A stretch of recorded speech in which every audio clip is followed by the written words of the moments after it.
You're listening to the A Bit From Within podcast with Felicia Marty. You and your values get to be what determine what the high road is for you. For me, I think that you have to decide to what degree will you defend yourself to somebody who is either a stranger or who does not deserve your energy. We have choices in how we deal with that, but we can't change them. And so changing our perspective of them will help bring us back into our solid ground and how we can deal with it.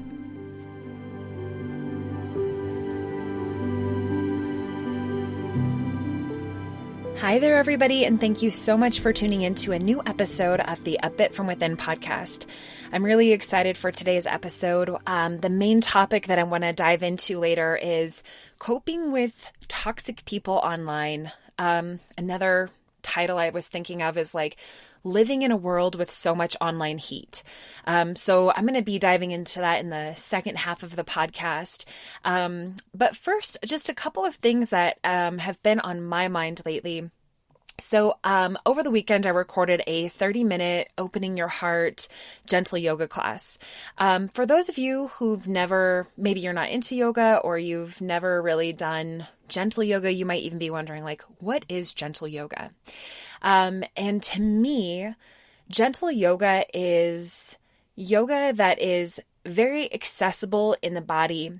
Unlike a vinyasa class, the transitions are done a little bit more carefully. So in a vinyasa yoga class, you're going to be going from like standing up to bending down to being in a plank to being in a back bend to being in a downward facing dog, back up to standing, and all the other kind of poses and lunges and awesome things in between. And these are amazing classes, but a lot of times if you're dealing with injury or you're really trying to de-stress or you're trying to move slower, it can feel a little bit jolting, or it could just feel like a little bit too much. And so gentle yoga, it's my favorite kind of yoga to teach. It's just yoga that is more about how you're showing up for yourself, how kind you're being to yourself, where your intention is at. It's done with a lot of intentionality, and it's done with the idea that every single thing can be modified to meet you exactly where you're at. At least this is my approach to gentle yoga. I also, while I do like to weave in things that are a little bit more harder, I think gentle yoga in itself can be a little bit harder. I've had people actually tell me, like, I like gentle yoga, but I don't like it as much because I feel like I have to deal a lot more with like my mental space. I have to challenge myself to hold things for longer. I have to sit with how I'm feeling on the inside. So there are aspects to gentle yoga that are extremely challenging. But anyway, gentle yoga is what I teach and what the kind of online class that I release each week through my Patreon page. And it's been exactly a year since I started teaching online. And I've been thinking a lot about like, oh my gosh, like really reckoning with this fact that like, what is it going to be like as yoga continues in the future? Like, are we going to move back into studio spaces? This studio that I taught at, my beloved Asana studio, is no longer. And it's been something that I think I've mentioned a couple times throughout the past year has been a little bit painful to reckon with, but also it's been hard for me to really sit with the grief of that and realize like it is gone. I think I've been a little bit like detached or in disbelief about it. It's been hard. And so that is where I always used to practice before I even became a yoga teacher. So I've been having a hard time even thinking of like, am I going to go back to a yoga studio? Because I feel like I'm a little bit picky when it comes to awesome teachers and awesome spaces. And I'm also a huge scaredy cat when it comes to like visiting new places. So like going to visit a new studio is not like an easy thing for me. Like it would have to be a very special situation to get me into the door of a new routine in that way. And I'm just going to throw that out to the universe that like, if I'm meant to go practice at some sort of studio, like take care of that. But honestly, in the city where I live, there's really no yoga studios nearby that are in person. Like I think the majority of them are at gym spaces and things. Anyway, all of that is just to say, I have been thinking a lot about like, what are the biggest hurdles of teaching online, and why is it so hard to practice at home? And I say that because it's hard for me even to practice at home.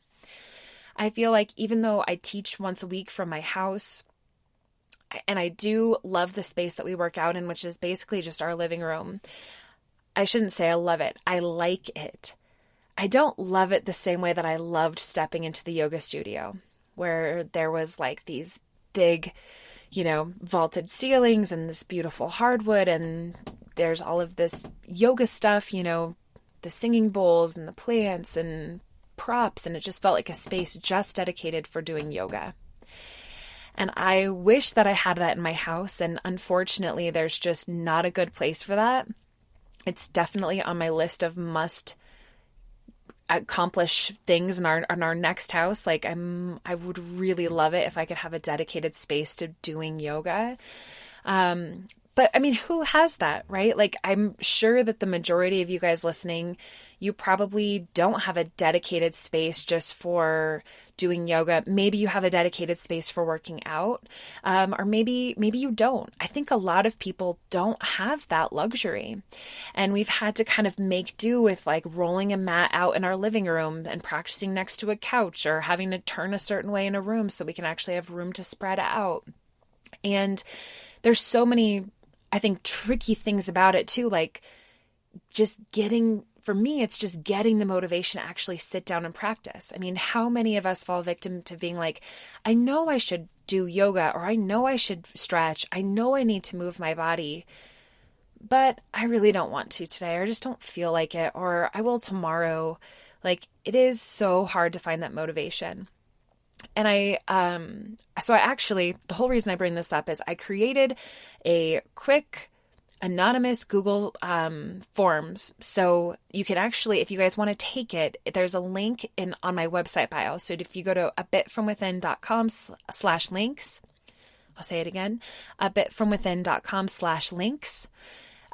First little button is called Take the Survey, and it's really quick. I think there's 5 questions total, only one of which that's not like a checkbox option. And it basically is just kind of hopefully getting to assess like what people like about practicing yoga at home and what people don't like about practicing at home. And I'm just trying to figure out if there's anything that I can do for others with the reasons that they just don't like practicing yoga at home. Obviously, I definitely can't change the way that you feel about your space or doing anything, but I know for a lot of people, they don't have the same attention span at home or the ability to practice for an entire hour or hour and 15 minutes the way that you do at a yoga studio. I feel this myself, and that's a lot of the reason why the yoga classes that I release each week are between 30 to 50 minutes long. Like, my longer ones have started to be right around that 50-minute mark, and I feel like that's kind of where my max bandwidth is as far as like taking yoga. I try to teach how I would want to receive it if I were the student. And so, but I just did a 30-minute class that I released over the weekend, which I think those are nice to have sprinkled in, because even on like an off day, or if you're just trying to get more fitness into your every single day, sometimes having a 30-minute option can be a game changer. I know it is for me. But I will say that, like, for me, I've been thinking a lot about just inspiration in my life. I guess we can kind of transition into this week's astro check-in, actually, because I've been thinking like spring is here. Over the weekend, sun moved into Aries. It's now officially spring, and Aries energy is very excited. It's enthusiastic. It's impulsive. It's courageous. It is strong. And I've been thinking about like, this is the perfect time to really like start a fire underneath you. Like get going with these things that you've been dragging your heels on, that you know you need to implement, that you know you need to put into action and haven't been able to. And so for me, I've been working out like really intermittently. over the winter, like I would say doing yoga like 2 times a week, and then maybe doing like one other like fitness class. We really love the On It 6 program. That's something that Dave and I absolutely love. It's amazing. If you guys want to check out On It 6, it's ONNIT 6. They have we have their body weight class, their mace workout, and then we just got their kettlebell program. They're all amazing. It's wonderful, and it's such a good compliment. Actually, they have as part of the packages for each of the programs, there's actually yoga that is taught, and I love that because yoga is such a good full body complement to everything you do. And they also talk just as much about like mindset and all of that. So they're amazing. But I've been keeping things on like the lighter side as far as like fitness goes, and my excuse is always that I'm so in my head that I have so much that I'm taking care of. I have so much on my to-do list. I have so much I'm trying to action, that I don't have time, or I run out of energy or whatever. And I've just been making excuses for so long. And then it's cold, so I haven't been wanting to walk outside and blah, blah, blah, right? I mean, all valid, but like also all excuses.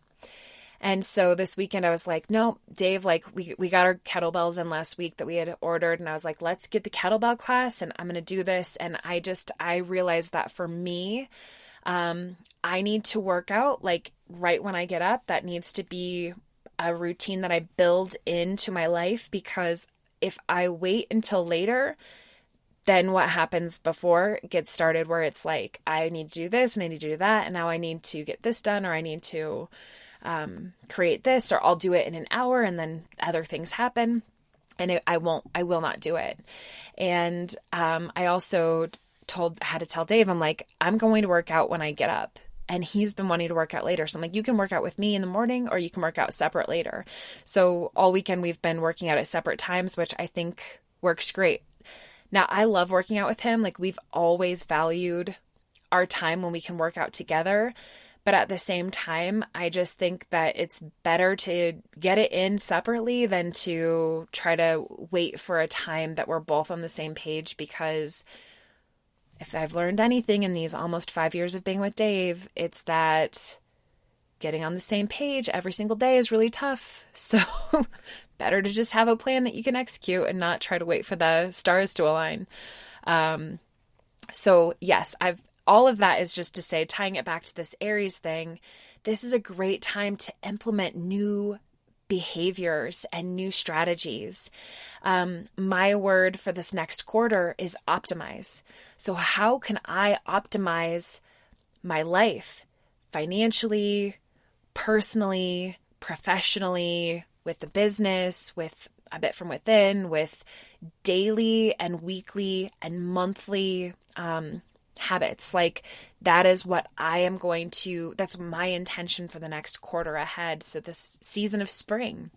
And I'm so excited because, so my birthday is in June and it's right at the summer solstice. So I'm like, here we are. We've got this 3-month build up to the summer celebration. And we are in charge right now of what we want to create. What do you want to find for yourself this spring?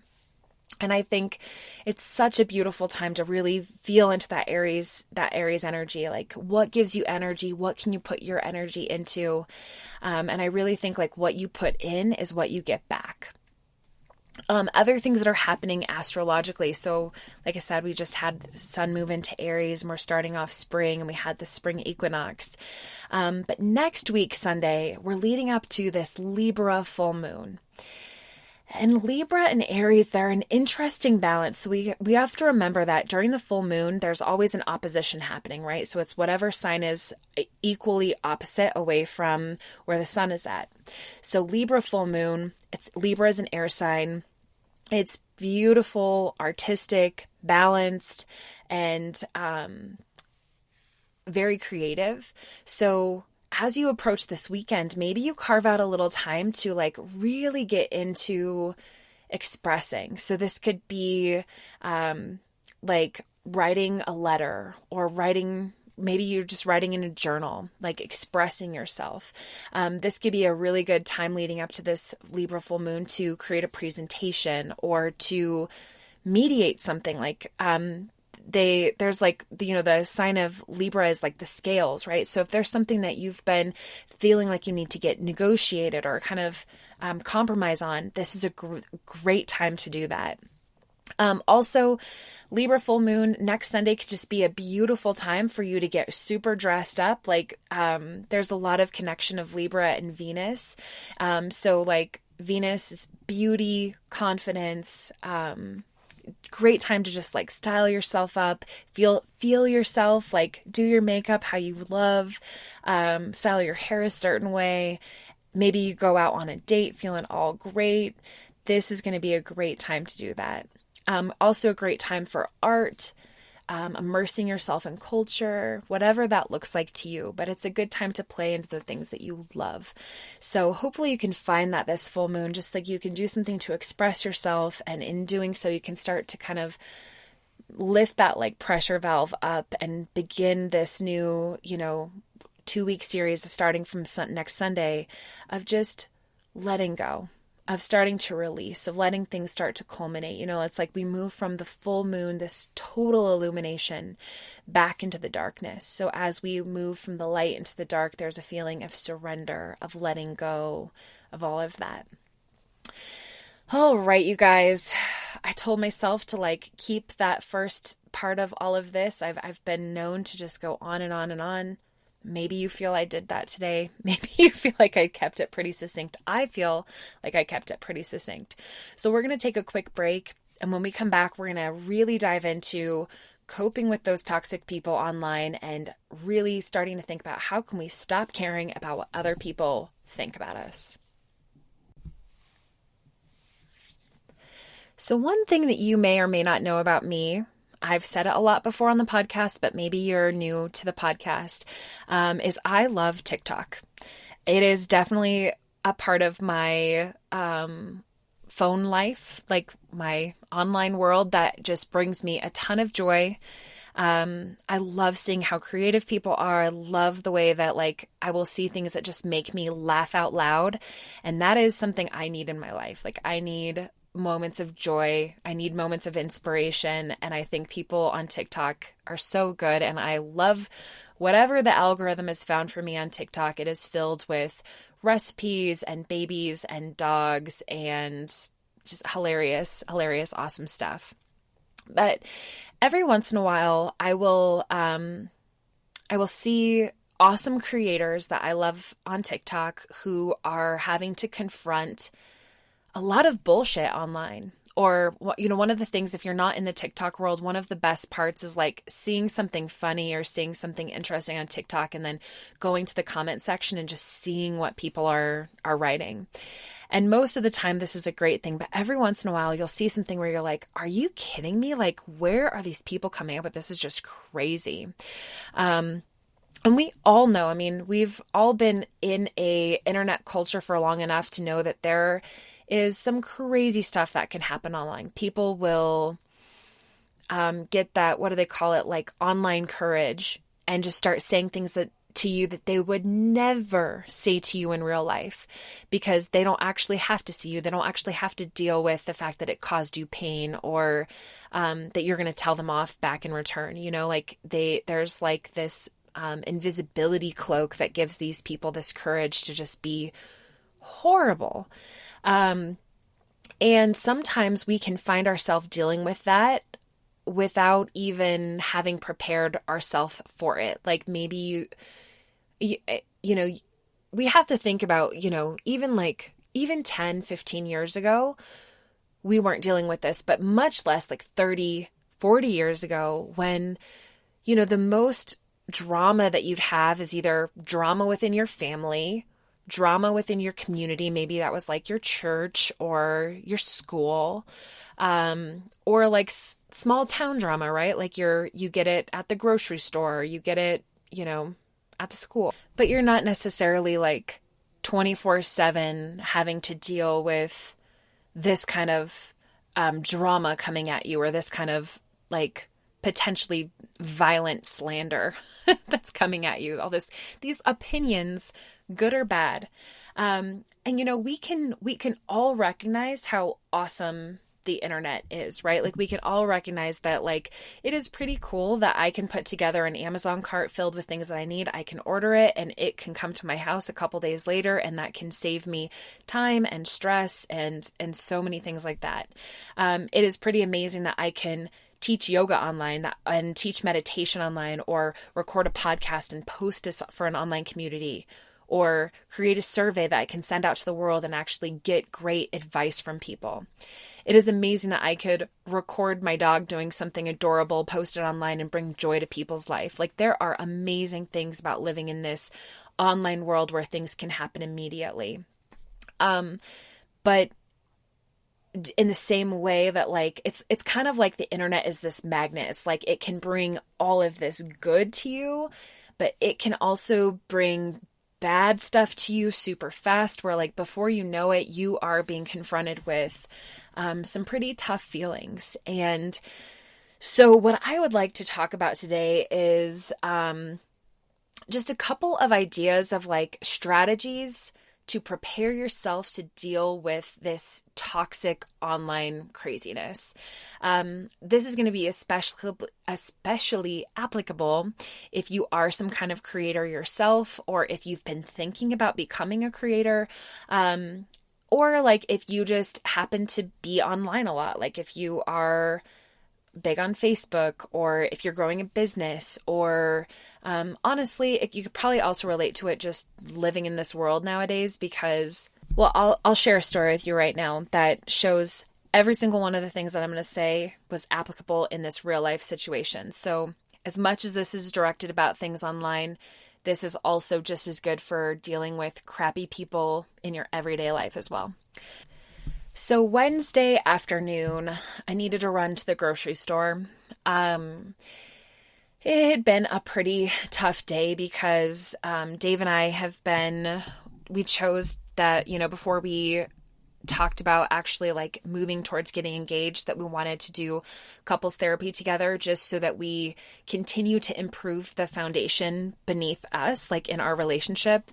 And it's inevitable sometimes with like therapy that like you go in and you're like, we're good, like this is what we're going to work on. And then things get kicked up inside of you. And so like we ended up having like this pretty emotional therapy session. Like we're doing great now. Everything was resolved, but I was feeling like very maxed out emotionally after this therapy session. I was like, I'm just going to get out of the house for a little bit. I'm going to go do grocery shopping, maybe buy myself a little treat. I ended up getting myself a chocolate donut, which I will tell you, I never do.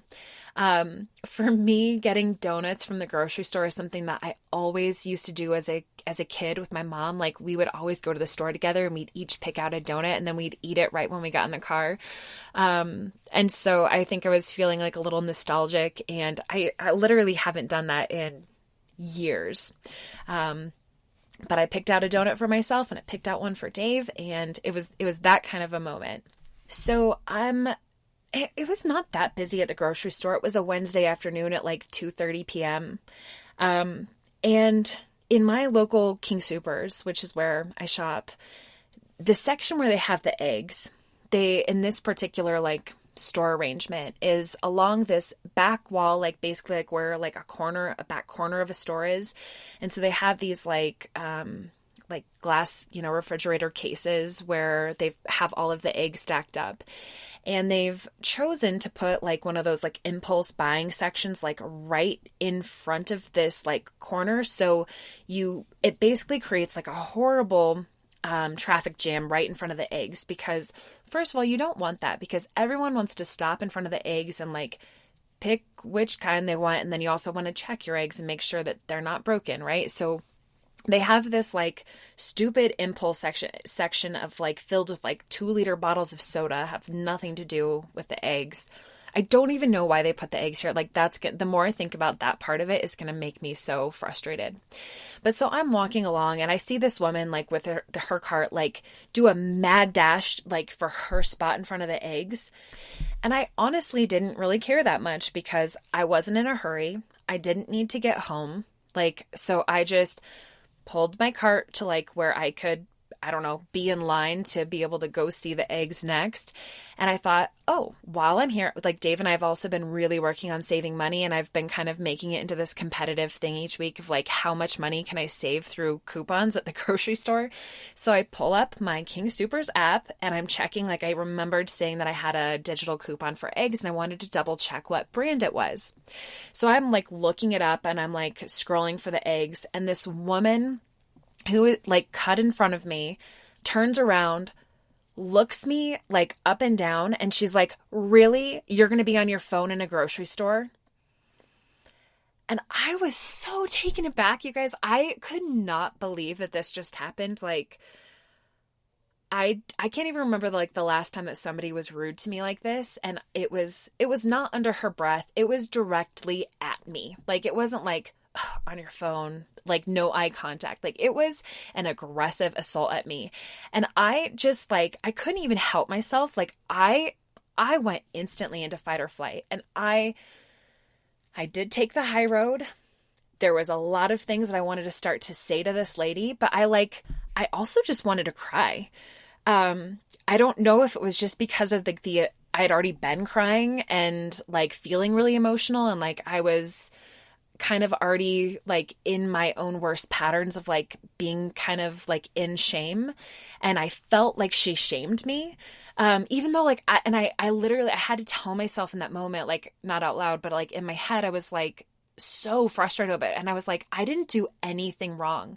And like, even if I was on my phone for a like bad reason or checking it, she doesn't know what I was doing. I could have been checking a text message from a sick friend, or I had a kid at home who was sick or needed something. Like, there's a million reasons, good, solid reasons to be on your phone, and it doesn't matter. But I was checking something that I needed to do in that moment. And I just, as soon as she said that, I looked at her and I was like, I mean, there was obviously a beat because I couldn't even believe that she said that to me. But I was just like, I'm checking a coupon on my phone. And she said something else under her breath I couldn't hear. And like, my heart started pounding, and I wanted to start, like I said, crying, screaming, tell this lady off. And I couldn't even believe how bothered I was by this. Like, in fact, like as I started like replaying this moment over and over in my head, like my eyes like filled with tears, which was so awkward because I was like wearing my hat, had my mask on, and like my eyes are like watering, and I'm just like, here I am crying in the grocery store because this lady like, and what I wanted to turn around and like catch her and just be like, what I wanted to say was like, you really hurt my feelings. Like, you didn't need to say that to me, and you really hurt my feelings. You don't know what I've been going through today. And not that it was like anything crazy, but it could have been. And, you know, people always say that, like, you never know what somebody is going through. So you need, like, just be kind. Like, just be a kind person. If you don't have anything nice to say, then don't say it at all. We all can agree on that and know that, and still find ourselves the victim of these, like, really toxic bullshit people. So anyway, all that is to say that all of my strategies that I'm going to talk about are going to help with even people in real life that are bullshit strangers that are going to, you know, come at you sometimes. And you don't need to take that. I didn't need to take that day. You don't ever have to take that either. But I do think we need to be honest about the fact that, like, sometimes our feelings are going to get hurt, or somebody's going to cross a line, and there is an active role that you have to play in this process of coping with all of this, because unfortunately it's not like we can, it's kind of like, you know, how you can put yourself on like a do not disturb like call list, and yet inevitably you're still going to get spam calls on your phone. It's kind of like that. Like, you can do what you can to shield yourself from people coming your way, but you're not going to be able to stop that person from picking some random thing that you're totally okay doing and calling you out on it, or shaming you, or trying to just be an asshole to you. But you know what? It is up to you to decide to what degree you're going to let that affect you. And you're not going to be perfect all the time. Like, we need to remember that. Like, it's like for me, I knew that it did not matter what she said. Like, rationally, I knew, like, that lady's just a bitch, or that lady's having a bad day of her own, or maybe somebody said that to her and made her feel so bad that she wanted to make somebody else feel bad. Like we could come up with 15 reasons why that lady was how she was and why it should not have bothered me. But the truth is that in that moment, I was feeling very vulnerable and it did hurt my feelings. And so I had to cope with that the best that I could at that moment. And what I instantly thought about was I want to figure out a way that I can deal with this even better in the future so that I'm not walking up and down a freaking chip aisle crying over something so ridiculous. Okay, so since then, I've created 4 things that are going to help you cope with toxic people. Number 1, know your boundaries. So what are things that you will absolutely not tolerate in your life? I think that a really good baseline of this is like, does what has been said to you add value to your life? And if it doesn't, then maybe you just straight up have a policy that you're going to let it go. Like, does that add value to my life? Great. I can think about it. I can implement something new about either that criticism, or I can take that as advice. Oh, no, that's totally not helpful. That added 0 value to my life. Okay, that just gets let go. Almost like you can think of in Willy Wonka, the egg rolls out and it gets weighed and it's either a good egg or a bad egg. It could be like that. It's either good, you can actually give it some mental energy, or not good, just let that shit just drain right out. Sorry, there's going to be a lot of profanity in this episode because that is just what this inspires in me, I guess. I have no filter right now. Another important part of the boundaries is really understanding like where you draw the line. So I know that there are some creators on TikTok that just straight up, like if you're calling me names or you're harassing me in any way, like your comment gets deleted and you get blocked.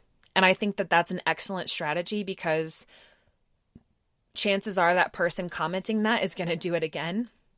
It's not like they've added any value to your life. It's just better just to literally erase that completely. Erase the opportunity for that to even come up again. Just totally let it go.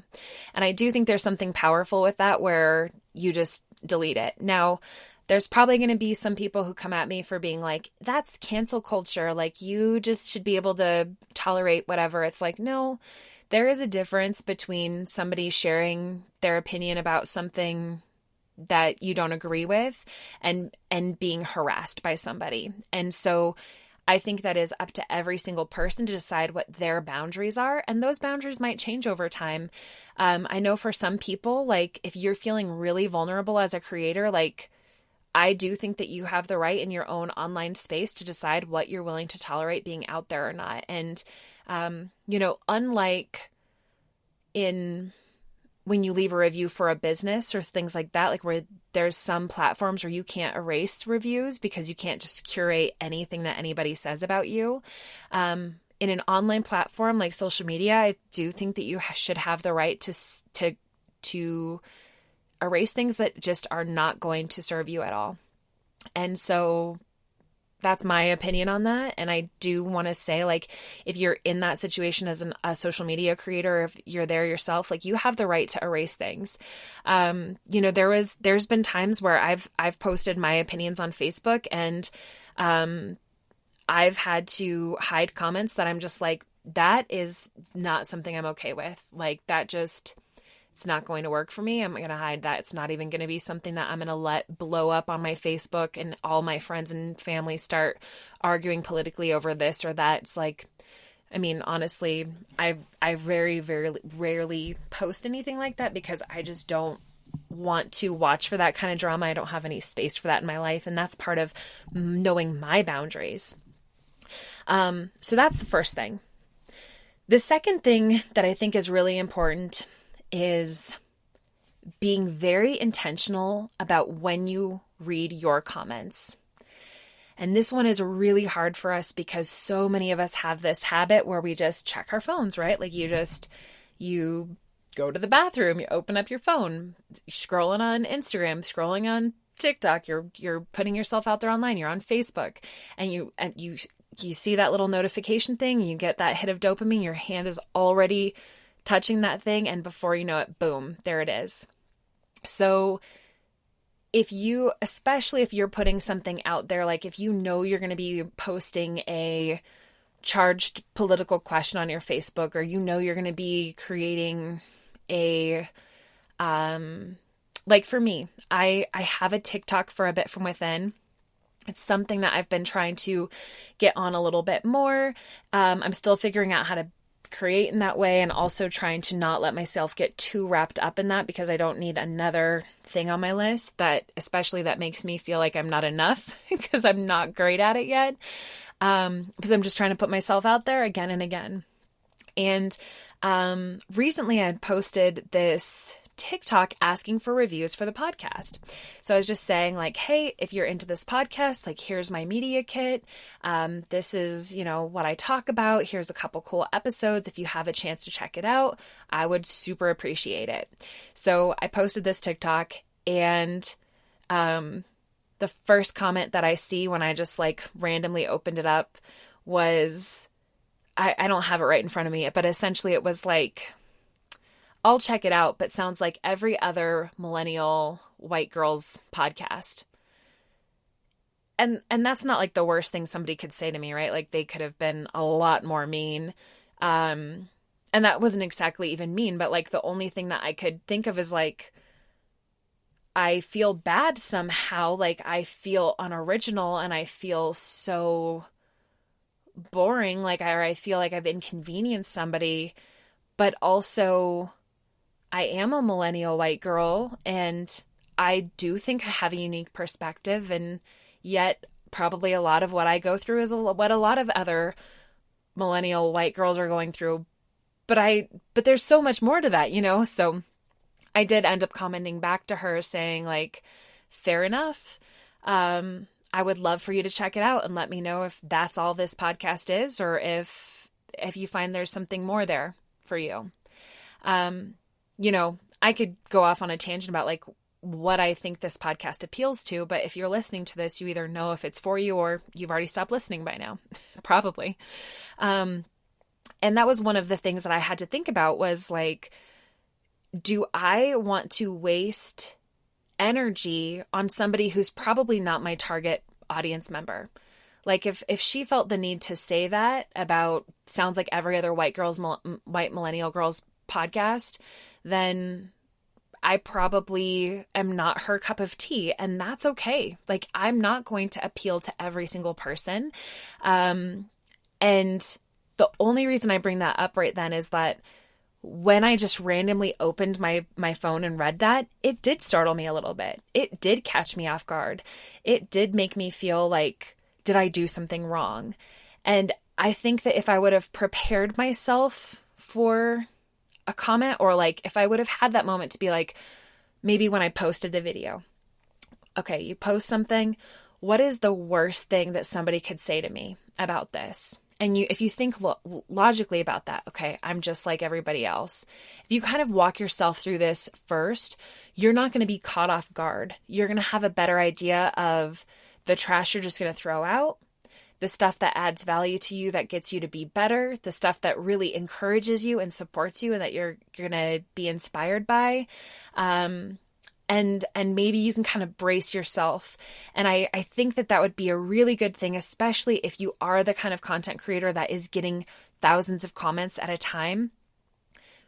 Only read them once a day, right? Like maybe you just read your comments in the morning after you've had a strong cup of coffee, maybe right before you go to a kickboxing class, or you're going to go scream it out somewhere. Like find that optimal time in your schedule for you to deal with that, or create a strategy around it of like, you don't even read it. Maybe you have a team that reads your reviews and they go ahead and you've already decided in advance, like, this is the kind of stuff we're going to trash. This is the kind of stuff you're going to let me know about.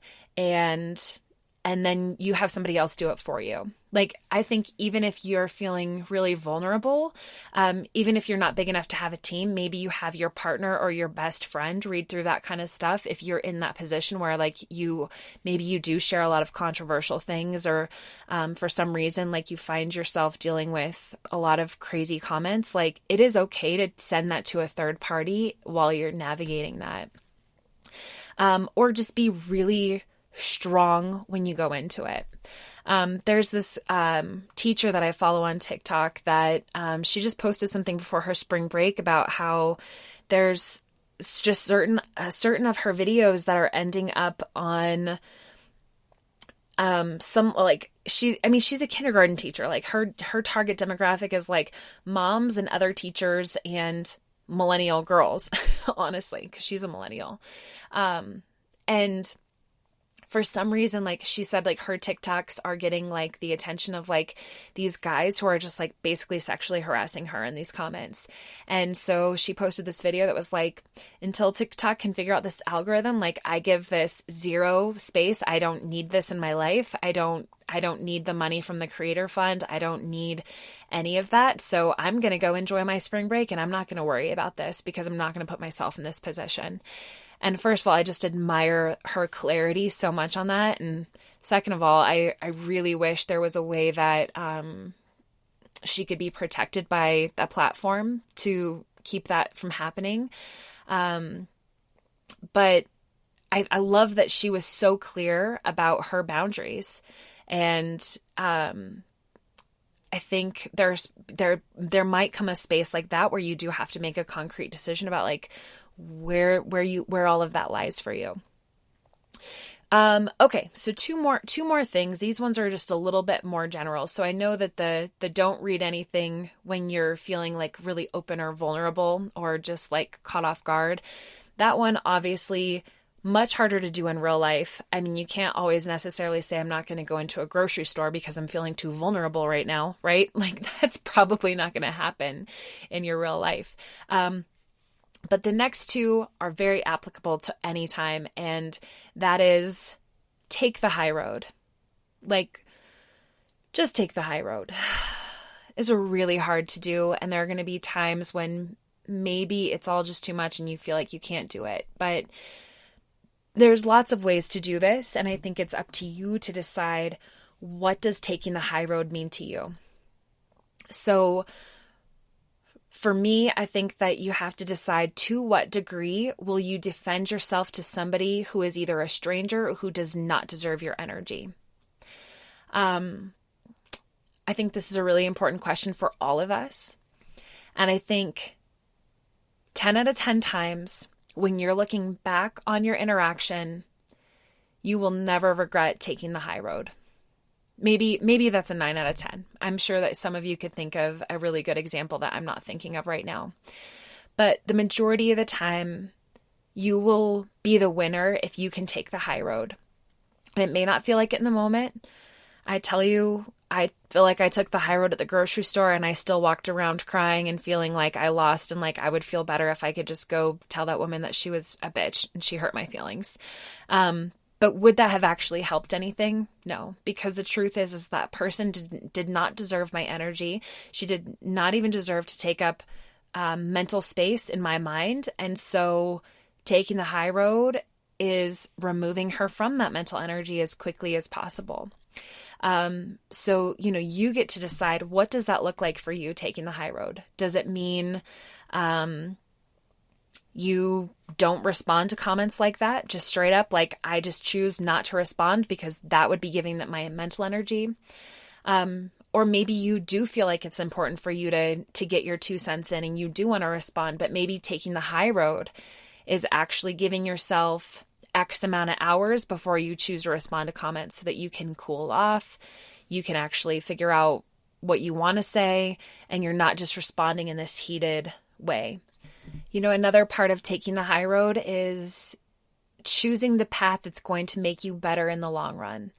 So if taking the high road is, somebody presented something to me that I hadn't originally thought of and that I need to think about to make me better, or I need to own up to being accountable for this, then taking the high road is owning it, accepting it, not making excuses, and learning from it, right? So I think that's another important part of taking the high road. And the thing that is extremely important about this rule is that it's up to you. You and your values get to be what determine what the high road is for you. And you get to set that level. And it might change, right? Like taking the high road might look one way when you are feeling like super stable and you've got a lot of extra time on your hands. And taking the high road might look a different way when you're a little bit more strapped for time. But I think the thing we can all agree on is that you do want to decide this when you are calm and when you are thinking from the best version of yourself. Like, what is the high road for the absolute best version of yourself? Because I think when shit hits the fan and you are put in a hard place, your instant reaction is not going to be from the best version of yourself, because you're going to be kicked into defense. Your adaptive child is going to come out, that your first instincts are going to come out, your adrenaline response. But if you can decide to go through the motions of what your best self will do, and you turn off that autopilot that wants to scream or shout or be mean or protect yourself in advance, you're going to have a much better chance of being the person that you actually want to be, the one that you look back on and feel proud of, And I think that is so impressive if you're able to do that. Like that is admirable. Good on you. And then the final thing that we can do to stop caring what other people think is we can choose to see it differently, and we can change our perspective about how we look at that person. I remember listening to this Joe Rogan podcast with Dave. I think we were driving down to Texas. We were on a road trip. We were listening to Joe Rogan. Dave loves Joe Rogan. I've only listened to like 3 of his episodes, and this was one of them. And I'm going to get the quote wrong. I looked for it online and I couldn't find it right away. It must be one of those secret gems out there that never got put into a meme or something. But he was talking about how he basically, when people would act horrible, either in person or online or whatever, he just had to, instead of getting angry, like instead of letting it trigger that anger response inside of him, he just had to start picturing these people as giant babies. And he basically would be like, that giant baby's an asshole. And that's how he would leave it. And he would just be able to kind of shrug it off. And I love this because it also reminded me of something that Dave always said to me. He always said, Dave always says, I love picturing people as the 5-year-old version of themselves.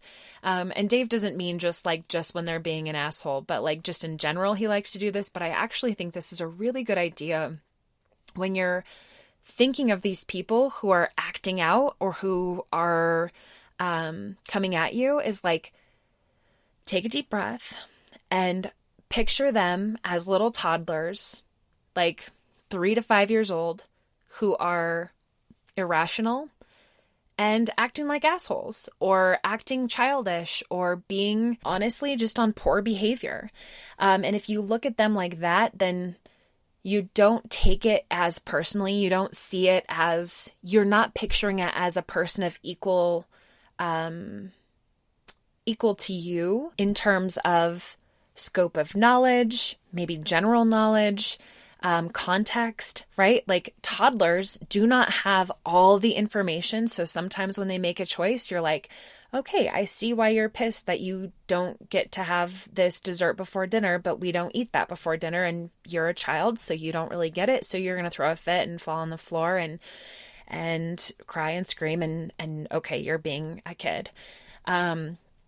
And so if you can have that moment where, if I could have pictured this lady who said this thing to me at the grocery store, if I could have pictured her as a little kid saying that, I could have been like, okay, she's a kid. Great. And I could have just walked on. And then instantly she would have probably popped out of my mind, and I would have had a better rest of my time at the store. And I do think there's power in that. Just like change your perspective. Just don't take it as seriously if you can. Picture them as the kids who don't have the information that they should have, whether they should or not, like whether they're the kind of kids that maybe just you disagree with how they were parented. We think we can all agree on that.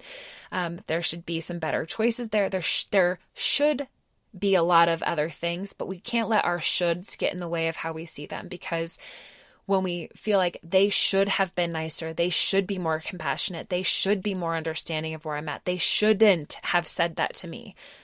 That is where we get tripped up, because the fact is they are who they are and they are where they are, and we don't have to take it. We don't have to have mental energy around it. We can enlist all of the other things, right? Like we can say, you've crossed my boundary and now you're blocked. You've spoken up in this way and I'm going to disregard your comment. We have choices in how we deal with that, but we can't change them. And so changing our perspective of them will help bring us back into our solid ground and how we can deal with it. So those are the things. Just a quick reminder, don't read anything when you're feeling open or vulnerable. Like watch what time you're reading your comments at. Prepare yourself as much as you can, right? Also, know your boundaries. Know what you're going to tolerate, what you're not going to tolerate. Take the high road whenever possible. Like always decide from what is the best version of yourself, what is that person going to do, and try to follow up with that as much as possible. And finally, change your perspective and see if you can view them as little kids. Those are my thoughts on dealing with this crazy world. I'm sure that you guys, maybe you also have great strategies. I'd love it if you would share them with me. You can comment on Instagram. You can check out the blog post associated with this episode and you can comment there. I'd love to know what you think. And, as we wrap up this episode, I think it's maybe a good moment for us all to have a little bit of self-reflection on both sides. Like, who are we showing up in our in real life and online communities as? Are we being people that add value to other people's life? Are we encouraging people? Are we sharing good advice? Are we giving tips? Are we supporting each other? And if we're not, if we're getting triggered by other people, maybe we need to change our community then. Maybe we need to keep scrolling, move on to the next thing, and just try to be the best version of ourselves. All right, you guys, final little piece of today's podcast episode is our card drawing. So for those of you who are joining kind of newly, at the end of each episode, I take one of my kind of oracle decks and I just do a random drawing. And I basically just shuffle these in my hands with my eyes closed, and in a few breaths, one will pop up, as this one just did, and I will read it for us all. This is from the Self-Affirmators deck for love and relationships. It's this pink deck that has this really cute little narwhal and octopus, starfish, and rainbow on the front, so you can get a really good idea for the vibe of these cards. Oh man, this one's perfect for spring, and we'll see how all of this kind of vibes with everything I just talked about, but you guys are going to laugh. I know you will. Cleansing. Feeling bogged down by the weight of 1,000 thoughts, feelings, boxes of mystery objects lurking in your closet? Consider this a prescription to clean house. Mentally, physically, literally, figuratively, and anything else that applies adverbally. It's hard to make room for new connections and experience when every bit of your emotional space is cluttered with psychic bric-a-brac. So enjoy a major guilt-free flush out. I love that. I love it because, spring cleaning, cleaning house, here we are. I think it is honestly such a great time to get rid of stuff in your closet. And if you have been participating in anything lately that is just cluttering your mental mind, especially with all of this online craziness, this is a great time to change your behaviors right now. Stop reading those comments, block people you need to block, defriend people you need to defriend, figure out new boundaries of things that you're going to be willing to tolerate, have hard conversations if necessary. This is the time for all of that. And I think this card is just perfect for everything we just talked about. All right, you guys, that is it for today. If you're loving this, you can always listen ad-free. So if you listen from the Patreon site, you can join for as little as $6 a month, and you'll be able to listen to all the episodes ad-free.